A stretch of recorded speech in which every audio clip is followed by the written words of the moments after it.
हम अंदर से कितने बेचैन आत्मा हैं।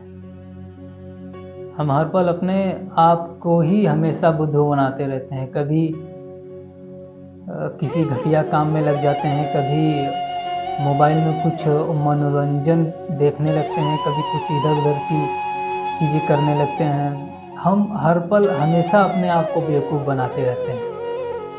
कभी किसी दोस्त के पास भाग जाते हैं और दोस्त भी बिल्कुल हमारी तरह ही होता है। अगर कोई हमारे कमियों को बताने लग जाए, हम उसी क्षण उसे मार के भगा देते हैं, उसको अपना दुश्मन ही बना लेते हैं। देखिए, आप कुछ नहीं करते, आपको तो पता ही नहीं है कि आप हो कौन। क्योंकि अगर पता होता तो आपका कोई कुछ बिगाड़ ही नहीं पाता, क्योंकि तुम मुक्त होते हैं ना। लेकिन तुम तो अपने अंदर से ही परेशान हो, हर पल अपने आप से ही भाग रहे हो। तुम्हारे अंदर का खालीपन तुम्हें अपने आप से ही नहीं मिलने देता। तुम्हारे अंदर के अहंकार को ये अच्छी तरीके से पता है कि तुम अगर अपने आप को जान गए तो वो मर जाएगा, और वो मर गया तो तुम शरीर से बिल्कुल अलग हो जाओगे। फिर अब अपने शरीर से ही परेशान होना बंद हो जाएंगे। अब आपको आपका शरीर परेशान नहीं कर सकता, लेकिन आपका शरीर आपको इतनी आसानी से मुक्त नहीं होने देता। इसे हमेशा कुछ चाहिए भोगने के लिए। सबसे ज़्यादा ये आपको किसी महिला या पुरुष के पीछे भगाएगा। इसके बाद इसे स्वाद चाहिए, चटकार, पैसा, बहुत प्रशंसा, दुनिया की तमाम प्रकारों से ये ऐश करना चाहता है। इसे खूब प्रशंसा की ज़रूरत है। लड़कियों में ये खूब चलता है।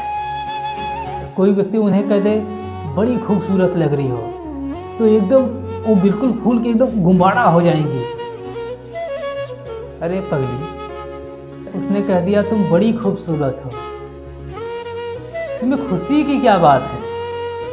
मुझे बताओ, तुम्हारे चेतना का कितना विकास हो गया इस शब्द से? अपने आप को सिर्फ शरीर ही समझ लिया है क्या? और लड़का भी जानता है इसे मूर्ख बनाना कितना आसान है और उसे क्या चाहिए।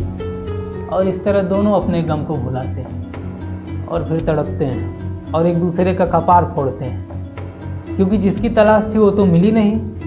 सब कुछ कर लिया और ना तो आत्मा को अभी तक शांति सुकून मिला और ना ही मुक्ति मिली, बल्कि नतीजा यह हुआ कि और गर्त में चले गए। भाई आए तो थे कि अंदर से प्रेम मिलेगा, चैन मिलेगा, सुकून मिलेगा, और ये क्या, ये तो अंदर से और खाली हो गए। साहब, आप गलत जगह प्रेम ढूंढ रहे हैं। प्रेम का संबंध किसी शरीर से नहीं होता या किसी तरह की भौतिक मटेरियल से।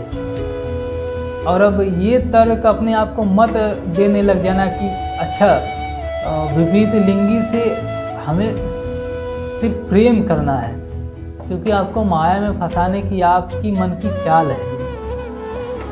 प्रेम आपके ही अंदर मौजूद है, इसका भौतिकी से कोई संबंध नहीं। क्योंकि जब आप अपने सत्य को जान जाएंगे तो आपके शरीर को अपने सत्य को स्वीकार करना ही पड़ेगा। जब आप अपने सत्य यानी अपने आप को जान जाएंगे तो आपको प्रेम में डूबे ही जाना है। और सत्य है शरीर की मौत, और अब ये आपको परेशान करना बंद कर दे। अभी रुकिए, आपको अपने सत्य को जानना अभी बाकी है, क्योंकि अब भौतिकी नहीं है। अब भौतिकी नहीं है, आपको किसी भी प्रकार की भोग की कोई आवश्यकता नहीं है। आप चेतना मात्र हैं, आप अमर हो। आपका आपके शरीर से कोई लेना देना नहीं। आपका लक्ष्य है राम तक जाना, कृष्ण तक जाना। कृष्ण कहते हैं अग्नि तुम्हें जला नहीं सकती, हवा तुम्हें सुखा नहीं सकता, बुरी से बुरी परिस्थिति तुम्हें डरा नहीं सकती, कोई भी बाण तुम्हें घायल नहीं कर सकता। कभी आपने सोचा है कृष्ण ये क्यों कहते हैं? तो इस शरीर से ऊपर उठने की कोशिश कीजिए, इसी में बंधे मत रहिए। इससे भी ऊपर कुछ है, बहुत कुछ है इस संसार से ऊपर। आप ऋषियों के पास जाइए, वेदों के पास जाइए,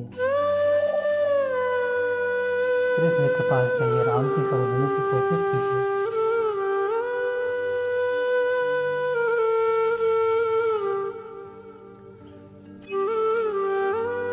प्रेम तुम्हें वहीं मिलेगा। प्रेम का भौतिकी से कोई अर्थ नहीं।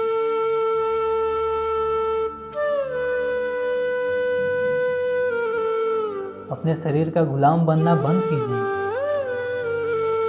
तुम जब कोई सार्थक काम करने जाते हो कि तब तुम्हें रोकने की कोशिश करता है। तुम पढ़ने जाते हो, तुम्हें नींद आने लगती है। अगर नींद नहीं आती तो उल्टे सीधे विचार आने लगते हैं आपके मन में, होता है ना।